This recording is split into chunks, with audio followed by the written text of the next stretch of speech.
Voting underway in almost all US states with Trump and Harris neck and neck. I'll tell you what, it's slightly more difficult to make a decision than you would think, right? On this last day, it's polling day, and all the information's coming out in nice, succinct paragraphs on the BBC website. And you can see why it's quite difficult for some people, can't you? Because look, on the one hand, if you read the summary here on the side, it says election day voting's just begun. Harris has advocated for abortion rights, which you can still get, and you could still get when Trump was president, and pledging to lower food and housing costs for working families, despite the fact she's been the vice president for the last 4 years and food and housing costs are as high as they've ever been. And on the other hand, you've got Trump, who has vowed to seal the border and propose tax cuts worth trillions. Tax cuts worth trillions, and it's still close. How is it close? They never cut taxes. I was on the fence until I got to that paragraph, and as soon as I read the words tax cuts, I went from being conflicted to being thankful that I didn't know what state Trump is currently campaigning in, because if I did know where he was, I'd be on my hands and knees licking his balls.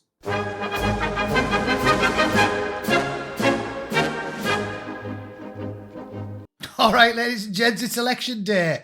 How good is that? Love a bit of election day, me. But I've got to go to work, so I can't cover it. I might try and do a stream when I get back. What time will that be? I don't even know. Anyway, I might do. We'll see how I get on. For the time being, let's just go through the election day homepage on the BBC and see what they've got to say about it, shall we? So, to sum up, election day voting has begun. Harris has said she's going to advocate for abortion rights, even though you can still get one, and pledged to lower food and housing, even though she's been in charge and all that's as high as it's ever been. Trump said he's going to seal the border and propose tax cuts. There's two very, very basic things that I would assume 85% of the country, nay, the world, because immigration is the number one issue in Europe as well, can get behind. So, frankly, I'm astounded it's close. Hopefully, the lying media and the lying Silicon Valley are just making it all up, and it isn't close at all. Anyway, how's it close?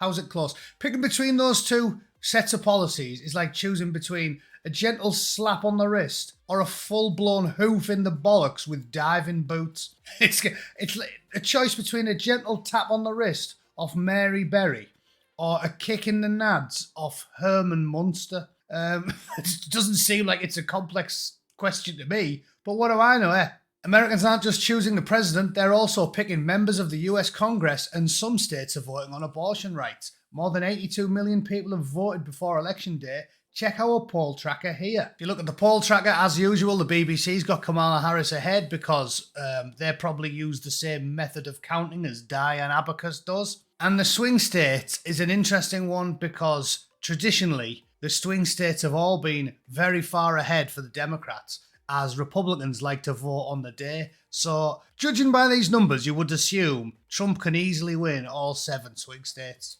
But we all know what the crack is. It doesn't matter how you vote, it matters who's counting them. And after 2020's omni-shambles, when I went to bed and he was winning by a landslide, and when I woke up he'd lost, and then there was all these leaked videos of big fat women getting out of vans with 300,000 ballots in bin liners, and then they counted them all, and of the 300,000, 297,000 were for one bloke and 3 were for the other, even though it was a hotly contested election. I mean, do you know what I mean? You could understand it being maybe like, if they say there's a preference for one side of the aisle to do postal voting, you could understand if it was like 60-40 or 65-35 or something. But to rock up with 6 bin liners full of votes and 98% of them were for one guy, that, to me, call me a bluff owl traditionalist, that just seems a little bit off. Or a big fat bird tipping a sackload of ballots into a wheelie bin because she didn't like what was written on them.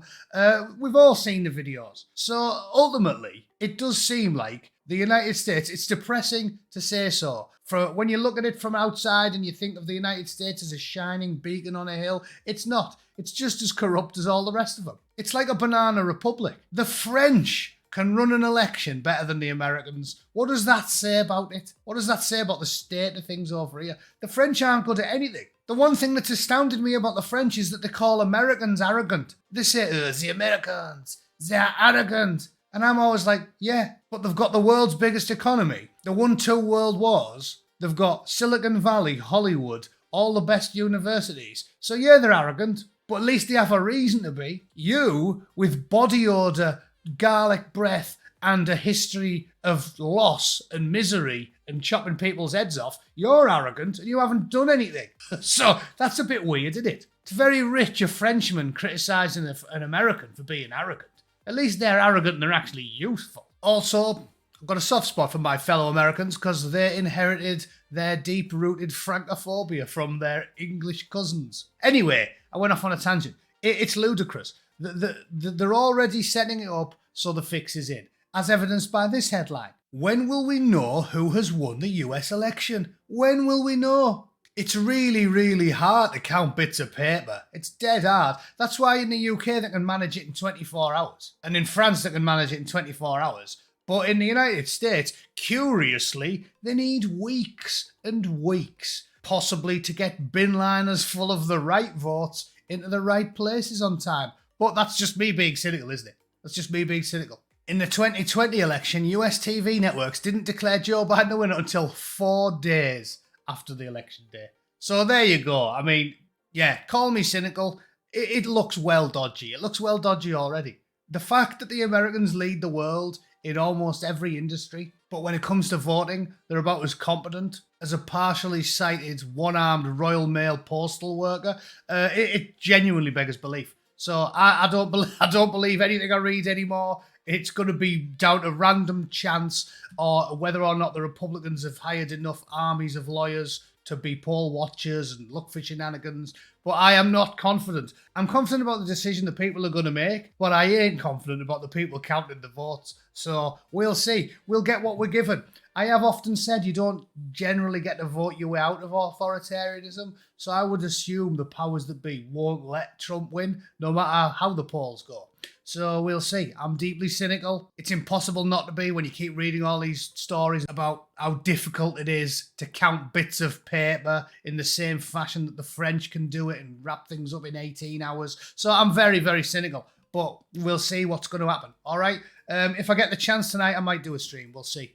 But I am working late. So, yeah. Fingers crossed. Hopefully the Americans will do the entire freedom-loving world a favour. And let's see what happens. All right? Have a good one. I'll see you on the other side of it. Toodle pip.